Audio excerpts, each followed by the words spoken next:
Hello everyone and welcome to my bar. My name is Ansel Birch, the Indecisionist, and I will be your dungeon barkeep today. Now, I am no expert mixologist, but like anyone tending bar in a cave, I have an adventurous spirit and a willingness to try anything at least once. So, what do you say? You look like you want a drink. I'd love to give you one, but I don't have a menu or a bar list anywhere. So, tell you what, I have a set of gaming dice and a bunch of stuff, a bunch of liquors and mixers and stuff. What do you say we let chance take the wheel and let the gaming dice choose all of the ingredients that are gonna go into a cocktail for you? Does that sound good? All right, let's go ahead and make that happen. So the first thing we have to do is pick the essentials. Obviously, you got to have one of the big four in your cocktail. So let's use a D4 for that. That is a 3. 3 on the essentials list is vermouth. This is exciting. I haven't gotten to use vermouth so much, but recently lots of vermouth going on. Next up is a garnish. That's going to be chosen by a D6. And that's a 6. So bitters. All right. Bitters and vermouth. We are, as I have said many, many times, well on our way to a cocktail someone might order on purpose. Let's see if we can screw that up with a garnish. Today's garnish is going to be chosen by a D8. There we go. That's a 2. Lemon twist. Okay. Lemon twist. Vermouth. Bitters. I'm really excited about this. This is going really well. Okay. Oh, hold on. I didn't switch over to the correct list. There we go. Hold on. So, bitters was a garnish. Sorry, everybody. 6 is soda water. All right, so we're doing vermouth, bitters, and soda water. It's interesting how the dice like to replicate things. This month we've done a fair amount with those 3 things. But yeah, okay. Bitters, vermouth, and soda water. Let's see what liquor we end up with. That's going to be chosen by a D10. Brandy. Okay. Brandy, bitters, vermouth, soda water. Okay. This has like a classic cocktail prohibition era sort of feel to it. I'm here for it. All right. Let's see what next let's see what next. Next up, we're going to do a little edutainment. We'll talk about a bar term. So that bar term will be chosen by a D12. There we go. That's a 2. So chill. Chill is pretty self-explanatory. It's where you cool down the glass that you're going to be mixing your cocktail in. Chill in earlier cocktail guides meant putting ice into the glass and letting the glass sit. Today, many bartenders prefer to chill glasses in a freezer or something similar. It's just more efficient. You can keep glasses chilling and just like pull them out and be ready to go. I think this was more important when your glassware was likely to shatter due to rapid temperature change. I don't know that it's as essential now. We still do it. And hypothetically, it means that your drink is going to be super, super, super, super cold when you serve it. So it's going to go out of the shaker where it gets super chilled by shaking around with the ice. You're going to pour it into the glass that is also chilled, and it means that first drink, when it gets set down and you first take your sip, that's going to be the coldest it possibly can be, given all the circumstances at play. So that's the upside of chilling. I personally have questions about how important chilling is anymore, since glassware tends to be tempered. But it still, I think, is worth doing, especially just for tradition. So we will go ahead and chill a glass for today's cocktail. And that tells me what kind of glass I want to use as well, which is handy. All right, so the last thing we need to do is pick a name for this bad boy. So, as you can see here, I have a list of 20 names. Ooh, 20 names. These 20 names were chosen from suggestions put in online through my social media, as well as the website, which now has a form for you to put in your name suggestions. You can check that out at indecisionist.com/dungeonbarkeep. That's indecisionist.com/dungeonbarkeep, but you don't have to remember it. There's a link in the doobly-doo down below. So let's roll a d20 and see what today's cocktail is called. That is a 6, which means Infernal Heritage. I don't know how infernal today's drink is going to be, but, you know, Infernal Heritage shows its way in many strange ways. It might give you a small spell-like ability, or just an ability to handle heat or cold a little better. So who knows? Maybe this is one of those like low-key Infernal Heritages. But let's kick over to the bar top cam, put this bad boy together, and see how it goes. All right, so the Infernal Heritage starts with vermouth, as has been. Well, it starts with chilling a glass. So we will go ahead and chill a coupe. I'm just going to put a few d6 of cold damage into my coupe. Has the d6 of cold damage joke gotten old? You tell me. Switch it around a little bit, let it sort of get familiar with the sides of the glass. For my money, this is dampening the sides of the glass, and that water is going to help the cold spread. Is that true? I don't know. I'm not a scientist, but that's my theory. All right, so that also means that we are going to need some ice in a shaker and a smaller tin. All right, now we're ready to go with some vermouth. I'm going to go with a full ounce of vermouth for this one because I'm feeling it.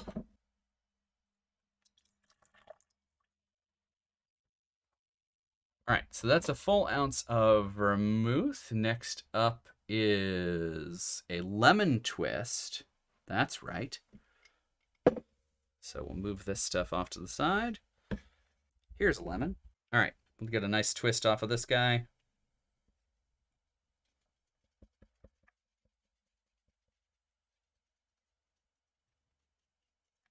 All right, that's ready to go. I think I will neaten it up a little bit.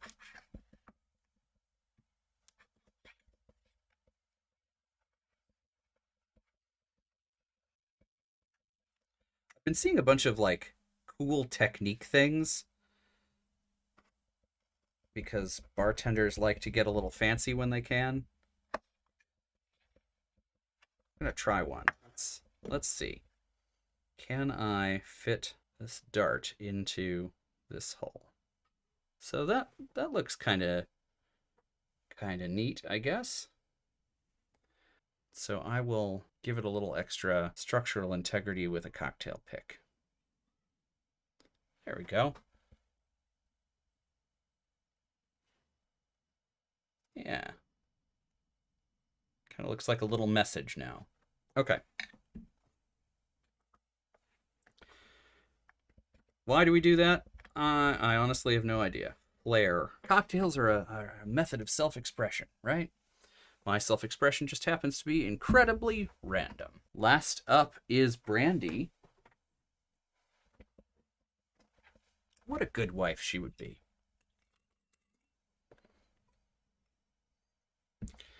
All right, so right now in our shaker is an ounce of vermouth and 2 ounces of brandy.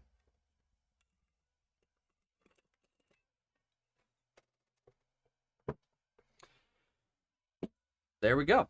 That's going to be topped with soda water once it's in the glass, but first we just need to shake it. So we're going to pour it into the large tin here, and we're ready to switch over to the other camera. All right.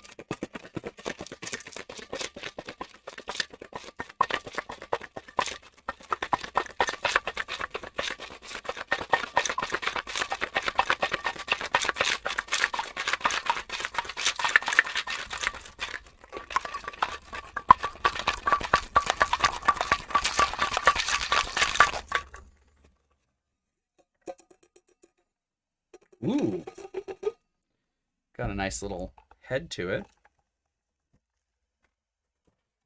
All right. I'm going to dump out the ice that's been chilling this glass. You can see how it's a little bit chilled there. There you go. It doesn't quite show up so well on camera, but in person, it's classy looking.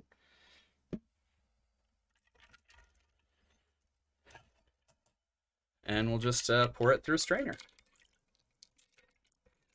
I'm going to leave just a little space for our soda water topper. Just to give it a little spritz. Let's see how it tastes. The Infernal Heritage.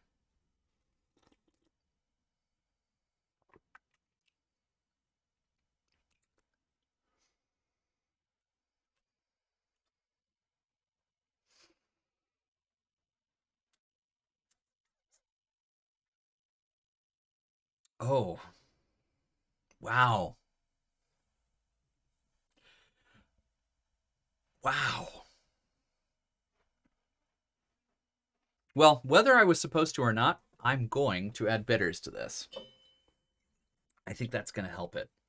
Oddly enough, it's very dry, so bitters might not be the initial instinct that you would have, but I really think that that's going to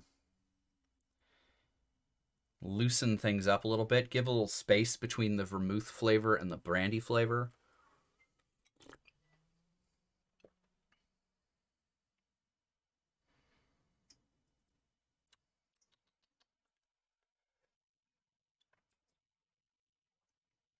Yeah, it just needs another thing. Like maybe an absinthe rinse or maybe just more brandy.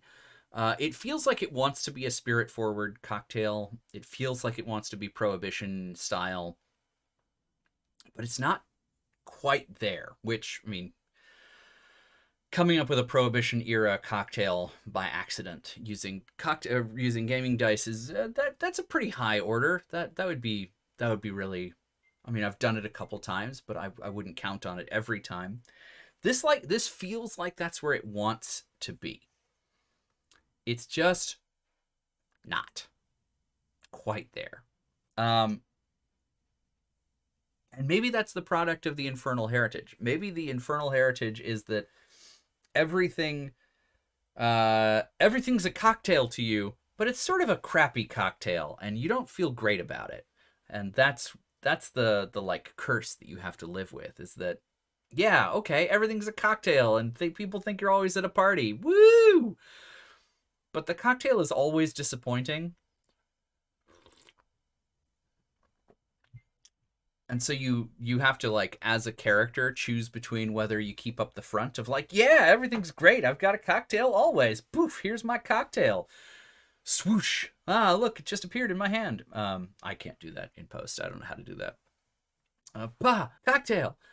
No. But yeah, if that's like the the character's choice is whether or not they try to sell it as a blessing, or if they own up to the fact that everything's always just a little bit disappointing and a little bit like one note and dry. I don't know. That's got like Vampire the Masquerade sort of feels to me. You know, that game where I don't know if I don't know how many of you played Vampire the Masquerade, but there was this like concept that the curse was whatever you made of it, and how much your character wanted to maintain their humanity, or if they embraced the curse of their life. Maybe that's what this cocktail is going for in an infernal way. Um, would I include it in a campaign? Yes. Would I include it in a campaign because I was excited to drink it? No. I think that this is absolutely the sort of thing that exists for character decisions. But that said, Speaking of character decisions, you should make your own character decisions. Do you want to try this cocktail? Tell me how it is. Make one at home. Let me know how it goes. This recipe, along with many others, is available on my website at indecisionist.com/dungeonbarkeep, which is also where you can submit photos of your favorite bar or your home bar to be part of my magical bar crawl. I don't always have to be in this cave. And you can also submit names for the name list, the drink name list there. So lots of things you can do at indecisionist.com/dungeonbarkeep. And it's also part of the parent website where you can sign up for TTRPG Pickup Con and learn more about all of the other projects that I'm working on. So check that out. That's all the plugs I've got for today. So until next time, drink adventurously.